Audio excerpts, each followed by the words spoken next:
There are times when high-profile trials in America become a prism for other societal issues, where the crime itself and rules of evidence are proxies for larger debates about what defines justice here.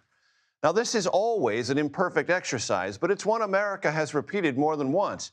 And the case of Luigi Mangione is shaping up to become, quite possibly, one of these cases. And we will periodically monitor both aspects of this case, the legal process, the ins and outs, and what this case may or may not represent outside of the courtroom. To help us with that tonight, CBS News legal contributor Caroline Polisi joins me now. Caroline, always a pleasure. It's a hard ask, but I'm going to ask you anyway. Do the first thing, the prism that this case looks like it's becoming. Yeah. So, I liked how in that introduction you separated the legal from sort of the court of public opinion. What we're seeing these days over the course of this multi-day suppression hearing that was really triggered by the defense's motion to suppress really important evidence. We're seeing the legal technicalities come into play, which is really important. They're arguing essentially that Luigi Mangione's Fourth Amendment and Fifth Amendment rights were violated by the Altoona Police Department.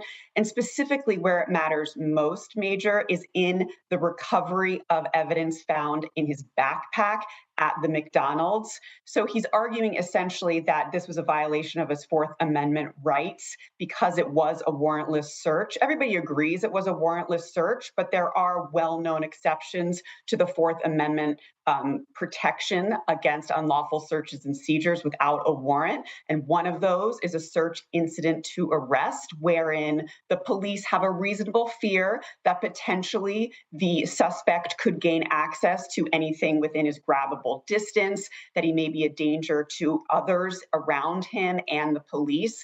And that's essentially what they're arguing here. So you're hearing a tale of two different perspectives, really. The prosecution is saying they needed to find this evidence, which, by the way, is make or break evidence, Major, in this trial. I mean, we're talking about the journal that details meticulously the motivation for this crime, and then the murder weapon itself, the 3D printed gun. So here we're focused really more on those legal issues, although we are getting a preview of what the broader trial could look like in the months to come.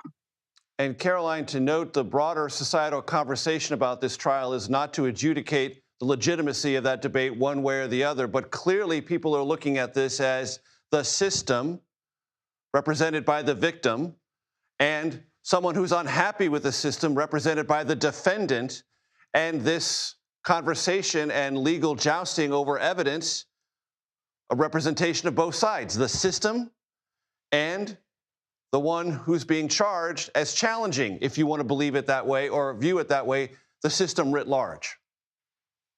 Yeah, that's exactly right. And as a criminal defense attorney, I can tell you that all the time, clients are frustrated by the system or by the man because they feel that their constitutional rights get trampled on. Luigi Mangione has some legitimate arguments here, and it rankles sometimes me and other defense attorneys to hear these called technicalities when we're talking about adherence to the Constitution and your Fourth Amendment right against unlawful searches and seizures, your Fifth Amendment right against self-incrimination, which really are hallmarks of our criminal justice system.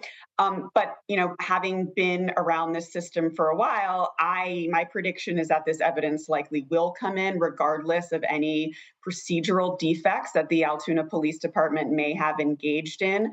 There's something known as the inevitability doctrine, that this evidence would have been found anyway. Again, nobody's arguing that this evidence isn't real, isn't pertinent, isn't relevant. We're arguing about the way in which it was obtained.